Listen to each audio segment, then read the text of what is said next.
Hello everyone, कैसे हैं आप सब। मेरा नाम वैभव कौशिक है और आप सभी को बहुत बहुत बधाई कि दिल्ली को अब नई महिला मुख्यमंत्री मिल गई हैं।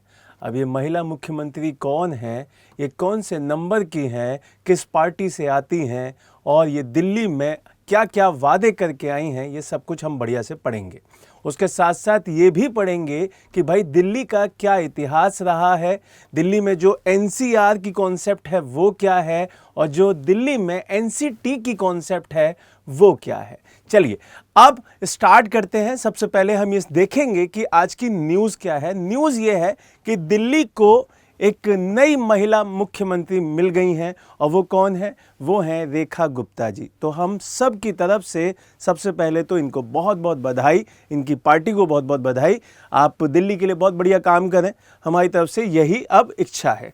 सबसे पहली चीज़ ये क्लियर हो गई। दूसरी बात, आपको यहाँ पे ये देखना होगा कि दिल्ली मुख्यमंत्री की क्या पावर्स होती हैं, क्या शक्तियां होती हैं, क्योंकि यहाँ पे एक कॉन्सेप्ट चलती है एलजी की, तो उसके साथ भी इसको रिलेट करके देखेंगे कि कौन ज़्यादा शक्तिशाली है, मुख्यमंत्री जो कि दिल्ली का एक मात्र ऐसा कहा जाता है कि कठपुतली होता है वो, या एलजी।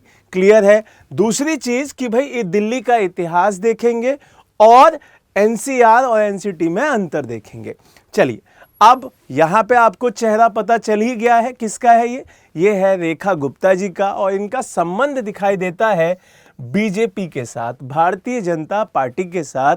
तो आपको ये याद रखना है कि 27 सालों के बाद भारतीय जनता पार्टी फिर से दिल्ली में क्या बना रही है, दिल्ली में गवर्नमेंट बना रही है, और वो भी महिला मुख्यमंत्री का फेस वो लेके आई है। ये भी बहुत इंपॉर्टेंट बात हो जाती है कि भाई कोई पार्टी इतने सालों के बाद आ रही है और वो महिला कैंडिडेट को क्या बनाई है, सीएम बनाई है। ये बहुत इंपॉर्टेंट बात हो जाती है। अब जैसे ही मैंने कहा कि महिला सीएम बन रही हैं, तो ये भी अपने आप में बड़ी बात है, बड़ी अचीवमेंट है कि महिला को आप एक राजधानी जो हमारे पूरे भारत की है वहाँ पर यूटी का आप सीएम बना रहे हैं। तो क्या इससे पहले भी कोई महिला सीएम रही हैं? तो बिल्कुल रही हैं। इनसे पहले 3 महिला सीएम रह चुकी हैं और एक तो इन्हीं की पार्टी की हैं, आपने देखा होगा, सुषमा स्वराज जी। ठीक है, तो चलिए जानते हैं कि क्या क्या है उनके नाम जो यहाँ पे महिला सीएम रही हैं। एक आपको दिखाई दे रहा होगा सुषमा स्वराज जी, जो कि बीजेपी की ही थी, और यहाँ पे उनका जो कार्यकाल था वो आपको 1998 का दिखाई दे रहा होगा। क्लियर है ये बात? ठीक है। यहाँ से फिर आपको शीला दीक्षित जी दिखाई दे रही होंगी, फिर दोबारा शीला दीक्षित जी दिखाई दे रही हैं, फिर तिवारा शीला दीक्षित दिखाई दे रही हैं। इसका मतलब शीला दीक्षित जी सबसे ज़्यादा टाइम पीरियड की क्या रही हैं, महिला मुख्यमंत्री रही हैं दिल्ली की। तो आपको इनका नाम भी याद रखना है। इनकी पार्टी कौन सी थी? इनकी पार्टी थी कांग्रेस।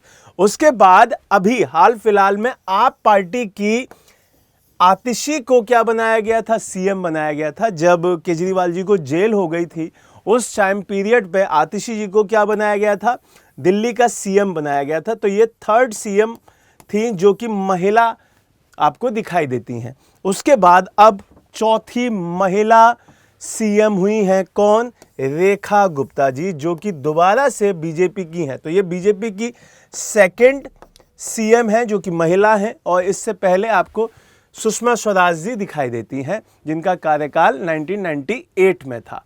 क्लियर है ये बात? चलिए अब यहां से आगे बढ़ते हैं। अच्छा, एक चीज और यहां पे ध्यान रखिएगा, सबसे पहले जो सीएम है यहाँ पे, फर्स्ट सीएम जो है वो ब्रह्म प्रकाश कांग्रेस के हैं, 1952 से 55 तक रहे थे। क्लियर? चलिए अब थोड़ी सी बात कर लेते हैं रेखा गुप्ता जी के बारे में कि भाई इनको भी देख लेते हैं, इनका इतिहास भी देख लेते हैं। तो सबसे पहले तो ये हरियाणा में पैदा हुई है। कहाँ पे? हरियाणा स्टेट में पैदा हुई थी। ठीक है। उसके बाद डीयू की जो दिल्ली यूनिवर्सिटी है उसकी राजनीति में ये सक्रिय भागीदारी में दिखाई दी। छात्र संघ के चुनाव भी लड़े, निगम के भी चुनाव लड़े हैं इन्होंने दिल्ली के, और बहुत ही इम्पोर्टेंट रोल निभाया है इन्होंने। इसके साथ साथ ये आरएसएस की भी सदस्य रही हैं। ठीक है, जो आरएसएस की विंग दिखाई देती है उसकी सदस्य भी रही हैं, इसलिए भी इनको काफ़ी इम्पोर्टेंट दर्जा मिला है और इसी वजह से ऐसा कहा जा रहा है कि बीजेपी ने इन्हें क्या बनाया है, सीएम बनाया है। दूसरी चीज़ यहाँ से और आगे बढ़े कि भाई इससे पहले जो सरकार आपकी चलती थी, आपकी इन द सेंस आपके अरविंद केजरीवाल जी की आप सरकार, ठीक है, आम आदमी पार्टी की जो सरकार थी वो अब नहीं रही है ना। अन्ना हजारे जी का जो आंदोलन था उसके बाद आपकी सक्रिय भागीदारी दिखाई दी राजनीति में, लेकिन अब इनकी पार्टी यहाँ पे हार गई है। अभी पंजाब में है लेकिन अब दिल्ली में इनकी पार्टी हार गई है। दूसरा, अगर मैं यहीं पे बात करूं कुछ यूपीएससी के क्वेश्चंस के बिहाफ पर कि भाई यूपीएससी में ये मामला कैसे पूछा जा सकता है, तो कुछ क्वेश्चंस हैं और उनके जवाब आपके सामने है। एक सवाल उठता है कि भाई दिल्ली की जो शासन व्यवस्था है उसमें किस तरीके से संवैधानिक ढांचे के भीतर इसे परिभाषित किया गया है। तो ये चीज़ आपको समझनी होगी कि भाई दिल्ली की जो राष्ट्रीय राजधानी क्षेत्र है जिसे हम एनसीटी कहते हैं, क्या कहते हैं, एनसीटी जिसे हम कहते हैं, उसके प्रमुख के रूप में दिल्ली के सीएम, उसकी जो पावर्स होती हैं उसमें एक अद्वितीय संवैधानिक ढांचे के भीतर परिभाषित किया गया है। क्लियर है ये बात। दूसरा कि जो केंद्र शासित प्रदेश हैं, जो यूटी हैं, और जो राज्य हैं, जो स्टेट हैं, उन दोनों के तत्वों को ये जोड़ता है। इस ढांचे के विभिन्न विधायी कर्तव्यों और न्यायिक फैसलों के द्वारा आकार दिया गया है। और यहाँ पे एक चीज़ और समझनी है कि जो संवैधानिक कॉन्स्टिट्यूशनल जो स्ट्रक्चर है उसमें दिल्ली राष्ट्रीय राजधानी क्षेत्र सरकार GNCTD के अधिनियम 1991 के तहत दिल्ली के लिए शासन संरचना स्थापित की गई है। क्लियर है ये बात, ये चीज आपको समझनी होगी। अब यहाँ पे LG जिसे हम उपराज्यपाल कहते हैं उसको प्रशासक के रूप में क्या किया गया है, नामित किया गया है। तो आपसे पूछा जाएगा कि भाई दिल्ली के प्रशासक कौन है, वो है आपके LG जिन्हें हम उपराज्यपाल भी कहते हैं। जबकि अगर हम दिल्ली विधानसभा की बात करें तो इसके कुछ विषयों पर कानून बनाने का भी अधिकार देता है। क्लियर है ये चीज। तो एक क्वेश्चन आपको समझ में आ गया। दूसरा, अगर हम यहीं से दूसरे क्वेश्चन की बात करें, और ये काफी इंपॉर्टेंट क्वेश्चन है कि भाई जो हर किसी के दिमाग में चलता है कि दिल्ली के मुख्यमंत्री के पास जो शक्तियां हैं वो किसी दूसरे राज्य की तरह होती हैं या उससे अलग होती हैं। तो यहां पे बहुत क्लियर होना चाहिए आपको कि जो दिल्ली के सीएम हैं, चाहे वो कोई भी पार्टी से हो, क्योंकि दिल्ली आपकी यूटी है, ये आपको समझना होगा, केंद्र शासित प्रदेश है, तो उसके सीएम की पावर और दूसरे स्टेट्स और जो सीएम है वहाँ के, उनकी पावर्स में बहुत भिन्नताएं हैं। क्या है कि जैसे किसी सामान्य राज्य है, कोई नॉर्मल स्टेट है, जैसे यूपी मान लीजिए, ठीक है, तो कोई नॉर्मल स्टेट है, उसकी तुलना में अगर हम दिल्ली विधानसभा की शक्तियों की बात करें तो वो सीमित हैं। तो ऐसा नहीं है कि भाई वो किसी नॉर्मल स्टेट के बराबर हो, तो वो सीमित है। दिल्ली सरकार, एक तो पुलिस, ये ध्यान दीजिएगा, बहुत इंपॉर्टेंट है, ठीक है, यहां पे पुलिस, सार्वजनिक व्यवस्था, दूसरा आपकी भूमि, तो ये तीसरा, ये दूसरा पॉइंट, इनसे संबंधित अगर कोई भी केस होता है तो उस पर क्या नहीं कर सकती, कोई भी कानून नहीं बना सकती। ये जो गवर्नमेंट है दिल्ली की, वो आपकी एक तो पुलिस, एक आपकी जो सार्वजनिक व्यवस्था है वो,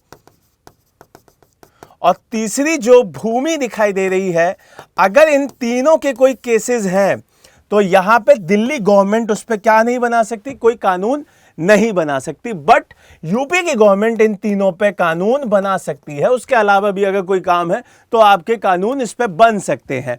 दूसरा, अगर ये केंद्र सरकार, अच्छा एक चीज और, ये किसके अधीन आते हैं, ये केंद्र सरकार के क्षेत्र में रहते हैं। क्यों? क्योंकि ये यूनियन टेरिटरी है, केंद्र शासित प्रदेश है, केंद्र के द्वारा यहां पे ये काम किया जाता है। क्लियर हुई? तो इन तीनों पे किसका चल रहा है भाई, इन तीनों पे जो अधिकार है वो केंद्र सरकार का होता है। फिर यहां से दिल्ली का जो मुख्यमंत्री होता है, जो सीएम होता है, उसके पास ये तीनों अधिकार छोड़कर विधायी और कार्यकारी शक्तियां रहती हैं। ये तीनों नहीं होते हैं, बाकी का आपकी विधायी शक्तियां भी होती हैं उनकी, और उसकी कार्यकारी शक्तियां भी होती हैं। इन क्षेत्रों को छोड़ दिया जाए तो उसके पास समवर्ती सूची के विषयों पर विधायी और कार्यकारी शक्ति है। क्लियर है ये बात? कॉन्करेंट लिस्ट जो दे रखी है उसके ऊपर वो काम कर सकता है। आगे अगले क्वेश्चन की बात करें तो ये भी बहुत इंपॉर्टेंट क्वेश्चन है कि दिल्ली में जो वास्तविक जो पावर है वो किसके पास है? मुख्यमंत्री जी के पास है या उपराज्यपाल, जिसको हम एलजी कहते हैं, उनके पास है। तो ये बहुत क्लियर आपको होना चाहिए कि भाई तीन पावर तो जो सबसे इंपॉर्टेंट थी वही छीन ली गई। अब और देख लेते हैं। देखो क्या कह रहे हैं, दिल्ली के जो शासन में उपराज्यपाल की जो महत्वपूर्ण भूमिका वो ज्यादा दिखाई देती है बतौर आपके मुख्यमंत्री, क्योंकि मुख्यमंत्री क्या है? मुख्यमंत्री एक वास्तविक कार्यकारी प्रमुख के रूप में कार्य करता है। क्लियर है ये बात? उपराज्यपाल के पास कुछ विवेकाधिकार शक्तियां होती हैं, विवेकाधीन शक्तियां होती हैं, जिसके तहत वो बहुत सारी चीजें करता है। जैसे कि आप उपराज्यपाल को अधिकांश मामलों में मंत्रिपरिषद की सलाह पर ही कार्य करना होता है। मेनली वो मंत्रिपरिषद, जो यहाँ की दिल्ली की मंत्रिपरिषद है, कैबिनेट है, उसी की सलाह पे काम करेगा। बट यहाँ पे बहुत क्लियर लिखा हुआ है, बट विशिष्ट परिस्थितियों में वो अपनी कौन सी पावर की इस्तेमाल कर लेगा? विवेकाधीन शक्तियों की वो यहाँ पे यूज कर लेगा। ठीक है, खासकर तब जब कि सरकार के फैसले राष्ट्रीय सुरक्षा, इंपॉर्टेंट ध्यान दीजिएगा, या सार्वजनिक व्यवस्था, क्योंकि मैंने अभी बताया कि यह सार्वजनिक व्यवस्था दिल्ली मुख्यमंत्री के हाथ में नहीं है। तो इसको अगर वो प्रभावित करती है, अगर यहाँ पे राज्य सरकार उसको प्रभावित करती है, तो वो सीधे किसके हाथ में आ जाएगा? फिर एलजी के हाथ में आ जाएगा, और वो इन दो पॉइंट्स के बिहाफ पे, अपने विवेक के बिहाफ पर अधिकार ले लेगा अपने हाथ में और कानून बनाएंगे। क्लियर है ये बात? दूसरा, हाल ही में आप देखे भी होंगे कई सारे संशोधन और अधिसूचनाओं के बिहाफ पर ये चीज हमें दिखाई देती है ना? तो बहुत सारी चीजें हुई भी हैं। यहां से अब आगे बढ़ते हैं और एक क्वेश्चन और देखते हैं। भाई ये चौथा क्वेश्चन क्या है? ये चौथा क्वेश्चन है कि भाई जब इतना कमजोर कर दिया है आपने तो कर क्या सकते हैं, है ना? कि दिल्ली का मुख्यमंत्री कौन कौन से काम सीधे कर सकता है, क्योंकि ये भी तो अब इनको अगर सीएम बनाया जा रहा है तो इनकी भी तो कुछ पावर होंगी ना भाई, इनको भी तो कुछ अधिकार दिए गए होंगे। तो वो क्या है वो चीज समझ लीजिए। जैसे मुख्यमंत्री शिक्षा, स्वास्थ्य, परिवहन और बुनियादी ढांचे जैसे विभिन्न क्षेत्रों में काम कर सकते हैं, बढ़िया से बात कर सकते हैं। दूसरा, मुख्यमंत्री महत्वपूर्ण राज्य मामलों पर चर्चा और निर्णय लेने के लिए कैबिनेट मीटिंग को बुलाने में भी सक्षम है। ठीक है। तीसरा, मुख्यमंत्री शासन, बजट आवंटन और प्रशासनिक सुधारों के बारे में निर्णय लेने और मंत्रियों में सहयोग के साथ ये काम करते हैं। ये तीसरी बात हो गई। चौथी, मुख्यमंत्री संबंधित विभाग के सचिवों के साथ परामर्श कर सकते हैं, एडवाइस ले सकते हैं और अपने अधिकार क्षेत्रों के भीतर विशिष्ट मामलों की जो उनको संभालना है उसके लिए वो स्थायी आदेश भी जारी कर सकते हैं। ये चौथी बात हुई, चौथी पावर हुई। और पांचवी क्या है? जो दिल्ली के सीएम हैं वो अपने अपने विभागों के जो अधिकारी हैं उसमें सार्वजनिक अधिकारियों के द्वारा जो कार्यवाही के लिए दिल्ली विधानसभा के प्रति जवाबदेही होंगे। तो ये चीज समझ में आ गई होगी आपको कि भाई ये जो पांच चीजें हैं, पांच जो पावर हैं वो मेनली सीधे किसके हाथ में आती हैं? दिल्ली के सीएम के हाथ में आती हैं। लेकिन जो सबसे मेन चीज है तीन, वो आपकी किसके हाथ में है? केंद्र के हाथ में है। ये चीज समझ में आ गई होगा। आगे बढ़ें तो आपको यहाँ से दिल्ली के बारे में कुछ चीजें पता होनी चाहिए कि भाई दिल्ली एक यूटी है और इसकी जो प्रिंसिपल लैंग्वेजेस हैं वो क्या है? एक हिंदी है, पंजाबी है, उर्दू है, और इंग्लिश है। तो 4 इसकी प्रिंसिपल लैंग्वेजेस हैं। इसकी कैपिटल दिल्ली आपको दिखाई दे ही रही है। तो ये चीज़ें आपको समझनी होंगी, ठीक है। ये आपसे इसका एरिया और इसकी पॉपुलेशन नहीं पूछेगा, बट इसकी प्रिंसिपल लैंग्वेजेस पूछी जा सकती हैं, ठीक है। तो ये इंपॉर्टेंट एरिया है। अब यहीं से थोड़ा सा बात कर लेते हैं एनसीआर के बारे में, ठीक है। एनसीआर काफ़ी इंपॉर्टेंट पॉइंट है, उसको समझना बहुत इंपॉर्टेंट पॉइंट है, क्योंकि एक एनसीआर चलता है, एक एनसीटी चलता है। तो सबसे पहले आपको ये चीज़ समझनी होगी कि भाई एनसीआर की फुल फॉर्म होती है नेशनल कैपिटल रीजन। क्या होती है? National capital region. तो ये एक आपको बात पता चली।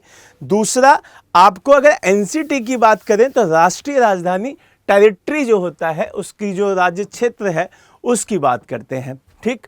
अब यहां पर आपको इसके साथ जो दूसरे स्टेट्स लगते हैं, जैसे हरियाणा, उत्तर प्रदेश, राजस्थान, इनका एरिया लिया गया है।